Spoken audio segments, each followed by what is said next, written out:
To improve your knowledge of the markets, focus on three things: opening bell, closing bell, and the bell icon. Welcome back दोस्तों। इस episode में मैं last week के major global events, corona virus पर एक update, markets का performance, की economic data points और आने वाले वीक का मार्केट आउटलुक, ये सब कुछ कवर करूंगा। सबसे पहले कोरोना वायरस की बात करूं तो केसेस लगातार बढ़ रहे हैं और अभी तक दुनिया भर में करीब 78 लाख केसेस और 4.3 लाख डेथ्स हो चुका है। अमेरिका में करीब 21 लाख केसेस और करीब 1.17 लाख डेथ्स हो चुका है। नंबर ऑफ रिकॉर्ड केसेस आ रहा है पूरी दुनिया में और 12 जून को दुनिया भर में 1.42 लाख केसेस आया, जो काफी चिंता की बात है। यूएस के बाद ब्राजील, रशिया और इंडिया का पोजीशन है। 2 हफ्ते पहले इंडिया 8th पोजीशन पर था, आज 4th पोजीशन पर आ गया है। यूरोप में सबसे ज्यादा केसेस ब्रिटेन में हैं, उसके बाद स्पेन और फिर इटली। इंडिया में भी सिचुएशन चिंताजनक है। अब तक 3.2 लाख प्लस केसेस और 9,000 प्लस डेथ्स हो चुका है। हर एक हफ्ते 30% नई केसेस आ रहे हैं, मतलब एक महीने में नंबर ऑफ केसेस डबल हो जा रहा है। इंडिया में महाराष्ट्र, तमिलनाडु और दिल्ली 3 सबसे ज्यादा प्रभावित स्टेट्स हैं और करीब 11,000 से 12,000 नए केसेस हर एक दिन आ रहा है, जो काफी सीरियस मैटर है। साथ में WHO मतलब वर्ल्ड हेल्थ ऑर्गेनाइजेशन ने second wave of virus attack की बात की है, जो काफी सीरियस मामला है। ग्लोबल डेटा फ्रंट पे OECD मतलब organization for economic cooperation and development एक ऑर्गेनाइजेशन है। इसके एक्सपेक्टेशंस के हिसाब से ग्लोबल इकोनॉमी 2020 में कम से कम 6% डीग्रोथ मतलब नेगेटिव ग्रोथ देखेगा। वर्ल्ड बैंक ने भी अपने लेटेस्ट फोरकास्ट में कहा है कि ग्लोबल इकोनॉमी 2020 में 5.2% घटेगा, जो वर्ल्ड का वर्स्ट कॉन्ट्रैक्शन होगा वर्ल्ड वॉर 2 के बाद। सारे ग्लोबल मार्केट्स में गिरावट देखी गई लास्ट वीक। यूएस मार्केट्स की बात करूं तो लास्ट वीक मार्केट्स ने शुरुआत में अच्छी तेजी देखी और नैस्डैक रिकॉर्ड लेवल पर ट्रेड करता देखा गया एट 10,086। लेकिन जब US federal reserve chairman Jerome Powell ने वेडनेसडे को यूएस इकोनॉमी को लेकर चिंता की बात की और कहा कि यूएस इकोनॉमी 2020 में 6.3% घट सकता है और अनएम्प्लॉयमेंट रेट 9.3% रह सकता है, तो इसका नेगेटिव असर मार्केट्स पे दिखा। इसके अलावा यूएस के कुछ स्टेट्स जैसे टेक्सास, कैलिफोर्निया, फ्लोरिडा और ह्यूस्टन से कोरोना वायरस की नई केसेस के बारे में भी रिपोर्ट्स आने लगी, जिसका असर भी नेगेटिव पड़ा मार्केट्स पे। एक और इंपॉर्टेंट न्यूज में यूएस का national bureau of economic research ने ऑफिशियली डिक्लेयर कर दिया कि यूएसए फरवरी से रिसेशन में चला गया था 128 मंथ्स के ग्रोथ के बाद। इन सब न्यूज से डाउ जोन्स में 5.5%, S&P 500 में 4.78% और नैस्डैक में 2.3% की गिरावट देखी गई लास्ट वीक।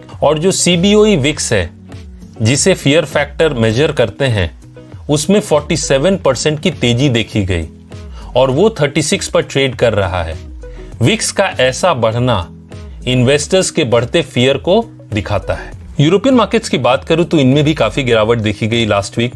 यूरो स्टॉक्स, जो यूरोप के टॉप 50 कंपनी से बना है और जो यूरोप का बेंचमार्क इंडेक्स है, उसमें 6.81% की गिरावट देखी गई।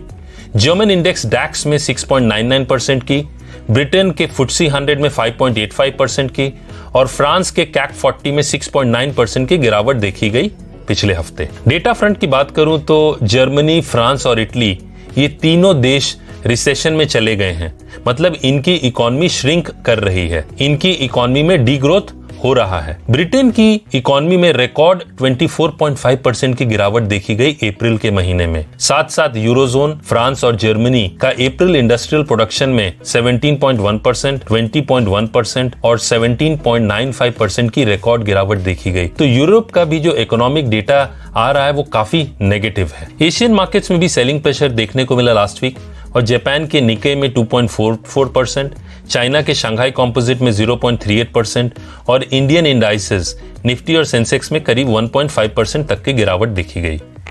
एशियन डेटा फ्रंट पे एक तरफ चाइना के मई मंथ के ऑटो सेल्स में 14.5% की तेजी देखी गई, वहीं दूसरी तरफ जापान रिसेशन में चला गया जब Q1 में उसका इकोनॉमी 0.6% घट गया।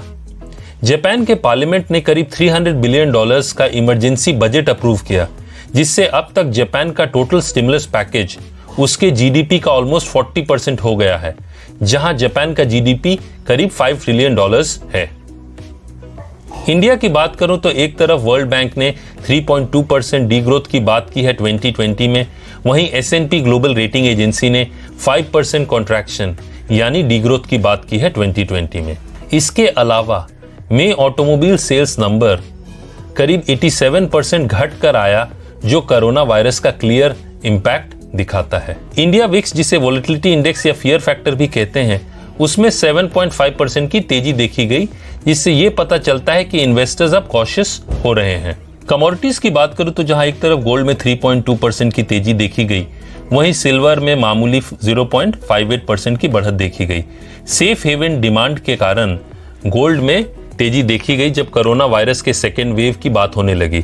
साथ साथ जब यूएस फेडरल रिजर्व चेयरमैन ने यह कहा कि यूएस के इंटरेस्ट रेट्स को 2022 तक जीरो लेवल्स पर रखा जा सकता है, तो इसका भी पॉजिटिव असर गोल्ड प्राइसेस पर देखा गया। क्रूड ऑयल प्राइसेस की बात करूं तो last week crude oil prices में 8.32% की गिरावट देखी गई। इसके 3 कारण थे, एक तो प्रॉफिट बुकिंग, दूसरा यूएस का weekly crude oil inventory data काफी बढ़कर आया, जो 5.72 मिलियन बैरल्स था, जिसका नेगेटिव असर क्रूड ऑयल प्राइसेस पर दिखा। साथ साथ सऊदी अरेबिया के एनर्जी मिनिस्टर ने लास्ट मंडे ये स्टेटमेंट दिया कि सऊदी अरेबिया, कुवैत और अरब एमिरेट्स जुलाई में 1.18 मिलियन बैरल्स प्रोडक्शन कट नहीं करेंगे, जैसा उन्होंने जून में कट किया है। तो fears of oversupply, second wave of corona virus attack, slow down on lockdown relaxation, इन सब का नेगेटिव असर दिखा कच्चे तेल के प्राइसेस पे लास्ट वीक। करेंसी फ्रंट पे रुपया डॉलर के अगेंस्ट शॉर्ट टर्म में साइडवेज ही ट्रेड कर रहा है और रेंज 75 और 76.4 के बीच में ही देखा जा रहा है।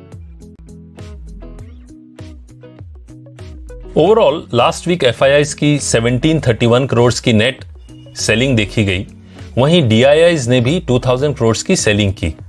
लेकिन जून महीने में अब तक एफआईआईज की 12,195 करोड़ की बाइंग है, जो एक पॉजिटिव ट्रिगर है।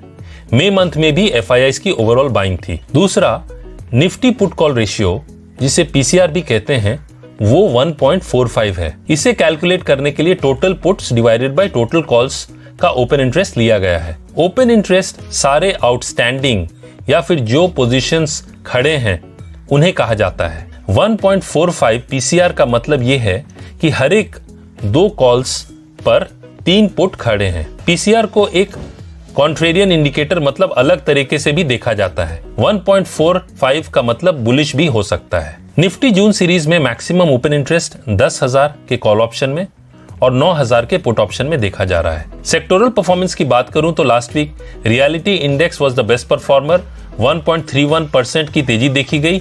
वहीं media index was the worst performer, जिसमें 7.3% की गिरावट देखी गई थी। आने वाले वीक में जो की ग्लोबल इवेंट्स हैं, उनमें मंडे को इंडिया का अप्रैल मंथ का होलसेल प्राइस इंडेक्स, जिसे WPI भी कहते हैं, ट्यूसडे को जापान का इंटरेस्ट रेट डिसीजन और मॉनेटरी पॉलिसी, साथ ही यूएस का मई महीने का कोर रिटेल सेल्स डेटा और जर्मनी का जून का ज़्यू सेंटीमेंट इंडिकेटर रिलीज होगा। इसके साथ वेडनेसडे को ब्रिटेन और यूरोजोन का मई मंथ का inflation data, bank of England का मॉनेटरी पॉलिसी और इंटरेस्ट रेट डिसीजन, और थर्सडे को US weekly jobless claims data और Philadelphia Fed manufacturing index for June, ये डेटा रिलीज होंगे, जिनका मार्केट्स पे एक असर देखने को मिलेगा। साथ साथ कुछ की इंडियन कंपनीज जिनके क्वार्टरली अर्निंग्स रिपोर्ट आने वाले हैं, उनमें मंडे को टाटा मोटर्स और इंप्रेस गैस, ट्यूसडे को इप्का लैबोरेटरीज, वेडनेसडे को पिडलाइट और नेटको फार्मा, और फ्राइडे को रैमको सीमेंट और LIC हाउसिंग फाइनेंस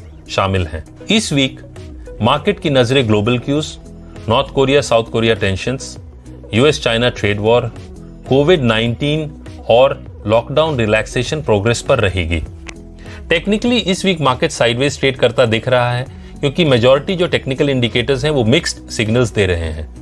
निफ्टी का सपोर्ट 9,700 और उसके नीचे 9,500 पर है, वहीं रेजिस्टेंस 10,200 और उसके ऊपर 10,370 पर है।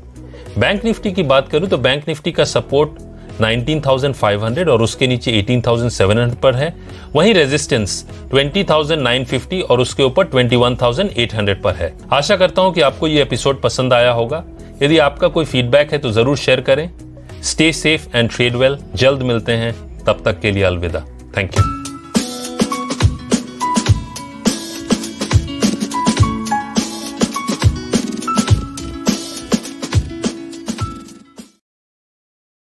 Investments in securities market are subject to market risks. Read all the related documents carefully before investing.